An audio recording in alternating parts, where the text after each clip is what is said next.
Okay friend, तो हम पढ़ने वाले इंपॉर्टेंट क्वेश्चन इन साइंस। ठीक है, 10th क्लास में पढ़ने वाले हैं चैप्टर नंबर 12, जिसका नाम है magnetic effect of electric current. ठीक है, इसके हम जानेंगे इसके इंपॉर्टेंट क्वेश्चन कौन कौन से हैं, ऐसे क्वेश्चन रिपीट होते हैं और किस क्वेश्चन पूछते हैं। ठीक है फ्रेंड, और साथ में साथ ब्लूप्रिंट भी जान लेंगे। और आपसे रिक्वेस्ट है, आपको नया टॉपिक इस पर चाहिए मुझे कॉमेंट कर दिया कर। ठीक है फ्रेंड, तो शुरू करते हैं अपने वीडियो को। तो फ्रेंड, आप यहाँ देख सकते हैं कि हमारे पास सबसे पहले ब्लूप्रिंट की बात की जाए तो ये पहले 5 मार्क्स का था, जो आप ऑप्शनल के साथ में कितने हो गया, ये 8 मार्क्स का हो गया है। मतलब अगर आपने चैप्टर पढ़ लिया तो आपके ये 8 मार्क्स यहाँ पे कवरिंग कर देगा। ठीक फ्रेंड, है इसके पहले मैंने आपको कुछ और वीडियो दे रखे हैं, जिसमें बायो की बात करें चैप्टर नंबर 5 और 7 का वीडियो दे रखा है। ठीक है, वही अगर आप बात करें अपने केमिस्ट्री की तो मैंने 2 और 3 का वीडियो दे रखा है। ठीक है, वही अपने फिजिक्स में आते हैं तो इसके पहले हमने बात कर लिया है चैप्टर नंबर 10 ह्यूमन आई और 13 आवर इन्वायरमेंट। ठीक है, और ये हम पढ़ने वाले हैं चैप्टर नंबर 12, जिससे हमारा टोटल यहाँ पे वेटेज 64 का हो गया था। और प्लस में ये 8 करने के बाद हमारा टोटल वेटेज यहाँ पे आ गया 72 मार्क्स का। मतलब खाली आपको कितना पढ़ना है, 7 चैप्टर पढ़ के आप 72 मार्क्स को गेट कर सकते हो। ठीक है फ्रेंड, तो सोचो साइंस कितना ईजी है, कितना हम इसे ईजिली कंप्लीट कर सकते हैं। ठीक है, जानते हैं इसमें सेक्शन बी की बात की जाए तो सेक्शन बी में इसके 2 क्वेश्चन आते हैं। ठीक है, मतलब यहाँ हो गया 4 मार्क्स, और सेक्शन डी में एक क्वेश्चन आता है 4 मार्क्स। टोटल यहाँ पे क्या हुआ, इस तरह से इसकी मार्किंग 8 मार्क्स पूरी हो जाती है। ठीक है फ्रेंड, इस तरह से हमारे क्वेश्चन टॉपिक आते हैं, फोकस करोगे इस पर अच्छे से आप तो इसे आप अच्छी तरह से कंप्लीट कर सकते हैं। ठीक है, तो देखते हैं इम्पोर्टेंट टॉपिक क्या है हमारे पास। सबसे पहले आप ध्यान दो फ्रेंड, यहाँ पे सबसे पहले हमारे पास क्वेश्चन क्या क्या पूछता है।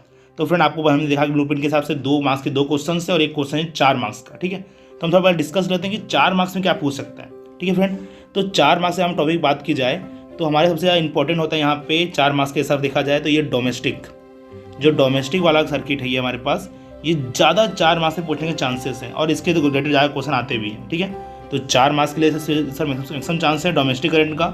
इसके अलावा हमारे पास force on current carry conduct in the magnetic field, ये डायग्राम बना करके क्वेश्चन करने को बोलेगा। अब ये डायरेक्ट क्वेश्चन नहीं बोलेगा, इसमें से कोई ना कोई 1-2 पॉइंट्स के साथ, जैसे 4 पॉइंट्स हैं, इसमें से कोई ना कोई पॉइंट कवर करके पूछेगा आपको। तो मैं समझ रहा फ्रेंड, तो फोर्स एंड करंट कैरी, ये दो इसके एमपी क्वेश्चन 4 मार्क्स के हिसाब से बात कर रहे हैं हम लोग। ठीक है, वही से कुछ क्वेश्चन टॉपिक कम करके भी इसे पूछ सकता है। जैसे आपको मैं दिखाता हूँ, यहाँ पे देखिए, यहाँ पे 2 टॉपिक दिए हमारे पास कि पॉइंट और नॉट डोमेस्टिक करंट के अंदर क्या होता है कि शॉर्ट सर्किट के टाइम पे क्या होता है। ठीक है, और वही ओवरलोडिंग के टाइम पर क्या होता है। तो इसके क्वेश्चंस भी एग्जाम में आते हैं। ठीक है, तो ये क्वेश्चन पूछेगा क्या होगा, 2 मार्क्स से पूछेगा कि ओवरलोडिंग किया हमने तो करंट करीब करंट का सप्लाईमेंट हाई हुआ कि लो हुआ। ठीक है, रेजिस्टेंस की क्या फ़र्क पड़ी। वही शॉर्ट सर्किट टाइम पर हमारे करंट की सप्लाइमिंग कैसी होती है, ये क्वेश्चन ज़्यादा से पूछता है। ठीक है फ्रेंड, तो ये हमारे से करंट के अंदर डायरेक्ट अगर ऊपर आएगा 4 मार्क्स में, पूरा डोमेस्टिक करंट करना आएगा, ड्राइंग के साथ में करना पड़ेगा, और दूसरा 4 मार्क्स के लिए ये बनता है। ठीक है, बाकी हमारे पास ये सोलोनॉइड वाला क्वेश्चन भी है 4 मार्क्स के लिए। मतलब हमारे पास 4 मार्क्स के क्वेश्चन के हिसाब से हमारे पास 3 टॉपिक हैं। पहला, magnetic field due to the current in the solenoid. ठीक है, दूसरा हम बात करेंगे तो यहाँ पे आएगा हमारे पास force on the current carry conduct in the magnetic field और डोमेस्टिक करंट सर्किट। ठीक है, ये 3 क्वेश्चन हमारे पास ऐसे हैं जो 4 मार्क्स में पूछ सकते हैं। अब इन्हीं को काट कर क्या कर सकता है, वो 2-2 मार्क्स में भी कवर कर सकता है। ठीक है, तो आपको क्या करना है, मैक्सिमम से देखना हो लाइव वायर कौन से हैं, तीनों वायर जानना पड़ेगा। वही इसमें एक क्वेश्चन जो फेमस क्वेश्चन है कि जो मेटेलिक बॉडी वाले होते हैं एलिमेंट्स, उसमें 3 पिन होता है, और जो सिंपल नॉन मेटेलिक होता है इलेक्ट्रिक बॉडी वाले होते हैं उसमें 2 पिन क्यों होता है। ठीक है, ये डोमेस्टिक का ही क्वेश्चन है, तो इस पर ज़्यादा फोकस कीजिएगा। ठीक है, अब मैग्नेटिक में हमारे 3 पिन क्यों होते हैं, क्योंकि उसमें एक वायर होता है अर्थिंग के लिए, जिससे हमारे मैग्नेटिक बॉडी का जो अर्थिंग हो ऑटोमेटिक वहाँ से ट्रांसफर हो जाए। जबकि हमारे पास इलेक्ट्रिक बॉडी को अर्थिंग की जरूरत नहीं पड़ती है, तो उसके लिए हमारे पास उसकी मेटेलिक बॉडी है नहीं, तो हमें करंट लगेगा नहीं। ठीक है फ्रेंड, तो ध्यान दीजिए इस तरह से पॉइंट पर हमारे पर। ये डोमेस्टिक इलेक्ट्रिक सर्किट का एग्जाम्पल है। अब देखिए फ्रेंड, हम बात कर लेते हैं तो 2 मार्क्स की बात कर लेते हैं। तो 2 मार्क्स में फ्रेंड कुछ भी पूछ सकता है, लेकिन जितना मैंने टॉपिक दिया हुआ इसमें से ही पूछेगा। ठीक है, इसके बाहर का टॉपिक नहीं पूछेगा। जैसे सबसे ज़्यादा इंपॉर्टेंट हमारे पास देखा जाए 2 मार्क्स के लिए, तो यहाँ पे लिखा है, नीचे आप देख सकते हैं, यहाँ पे टॉपिक है सबसे नीचे क्या लिखा है, राइट हैंड थंब रूल।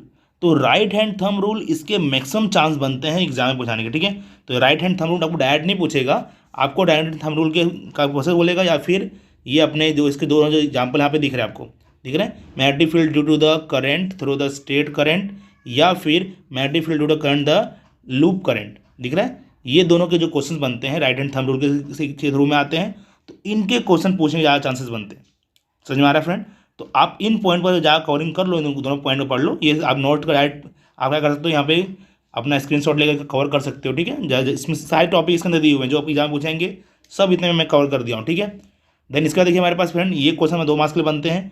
इसके अलावा हमारे पास जो छोटे छोटे पॉइंट्स हो सकते हैं, जैसे कि हमारे पास कोई बोलेगा कि भाई मैग्नेटिक फील्ड लाइन ड्रॉ करो, एक मैग्नेटिक ये बार ग्राफ वाला ड्राइंग करने बोलेगा, एक मिनट हाँ, ठीक है, ये बार ग्राफ से आपको ड्रॉ करने बोल देगा, ठीक है, या फिर बोलेगा पूरा पूरा सिस्टम बना के दे दो, या कोई भी एक पॉइंट आता है कि कंपास निडल बना, दिख रहा है, ये कंपास निडल के साथ इफेक्ट क्या पड़ता है, ये भी क्वेश्चन पूछ लेता है भाई कब वो कंपास निडल शो मोमेंट करेगा, कब मोमेंट नहीं करेगा, ठीक है। तो ये सारे क्वेश्चन 2 मार्क्स के लिए बनते हैं, बाकी देखा जाए तो मैक्सिमम 4 मार्क्स के लिए क्या बनता है हमारे पास, ये टॉपिक बनते हैं। तो ये हम खाली टॉपिक हल्का सा रिपीट कर लेते हैं स्टार्टिंग के हिसाब से कि हमने क्या क्या पढ़ा। सो तो हमने सबसे पहले बात कर ली कि भाई 4 मार्क्स के लिए बनता है डोमेस्टिक इलेक्ट्रिक करंट, ठीक है। दूसरा हमारा बन सकता है force on the current carry conduct in the magnetic field, ठीक है। बाकी तीसरा बन सकता है हमारे पास magnetic field current due the solenoid.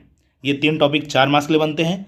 2 marks के लिए सबसे ज़्यादा इंपॉर्टेंट टॉपिक पड़ता है हमारे पास राइट हैंड थंब रूल, जिसके अंदर हमारे पास दोनों जो है हमारे पास magnetic field due to the current through the straight conductor और magnetic field due to the current through the circular loop.